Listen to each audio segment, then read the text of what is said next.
வணக்கம் மக்களே. இப்போது நம்ம மஷ்ரூம் பெப்பர் ஃப்ரை செய்திடலாம். அதுக்கு ஃபஸ்ட்டு இன்க்ரீடியன்ட்ஸ் நம்ம பவுடர் பண்ணிக்கலாம். மிளகு 1 டேபிள் ஸ்பூன், சீரகம் 1 டீஸ்பூன், சோம்பு 1/2 டீஸ்பூன், அது கூட ஒரு கருவேப்பிலை கொத்து சேர்த்துக்கலாம். இது எல்லாத்தையும் சேர்த்து ஒரு பவுடர் அரைச்சிக்கலாம். 2 டீஸ்பூன் எண்ணெய் சேர்த்துக்கலாம். 1/2 டீஸ்பூன் சீரகம், 1/2 டீஸ்பூன் சோம்பு, கருவேப்பிலை கொஞ்சம் சேர்த்துக்கலாம். ஒரு பெரிய வெங்காயம் சாப் பண்ணியிருக்கேன், அதை சேர்த்துக்கலாம்.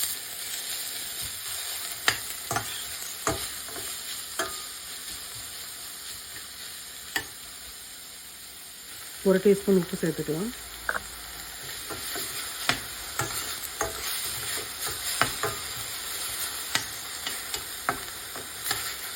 கோல்டன் ப்ரௌன் வர வரைக்கும் நம்ம லோ ஃப்ளேமில் வச்சு இப்போ குக் பண்ணிடலாம். ஒரு டீஸ்பூன் இஞ்சி பூண்டு விழுது சேர்க்கலாம்.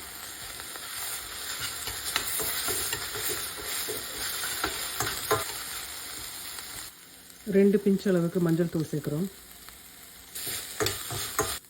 இப்போ நம்ம ரெடி பண்ணி வச்சுருக்கிற மசாலா சேர்த்துடலாம்.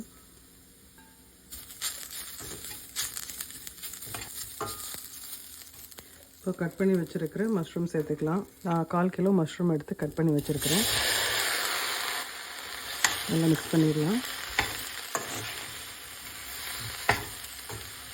மஷ்ரூம்லேயே தண்ணி விடும், அதனால் நம்ம தேவைப்பட்டுச்சுன்னா தண்ணி தெளிச்சிக்கலாம். 1/4 கப் அளவுக்கு தண்ணி சேர்க்குறேன்.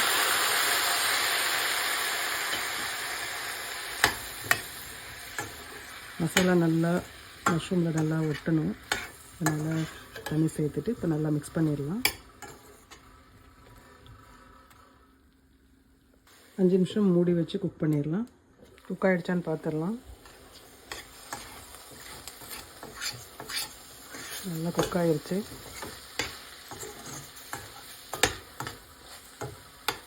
இப்போ கட் பண்ணி வச்சுருக்கிற கொத்தமல்லி தழை சேர்த்துட்டு இறக்கிடலாம். கட் பண்ணி வச்சுருக்க கொத்தமல்லி தழை சேர்த்தாச்சு. கொஞ்சம் கருவேப்பிலை சேர்த்துக்கலாம். நல்லா மிக்ஸ் பண்ணிவிட்டு எடுத்துடலாம்.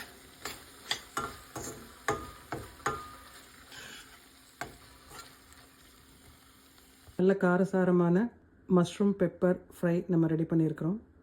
இந்த சிம்பிளான ரெசிபியை நீங்கள் வீட்டில் செய்து பாருங்கள். செய்து பார்த்துட்டு எப்படி இருக்குன்னு எனக்கு கமெண்ட்டில் சொல்லுங்கள்.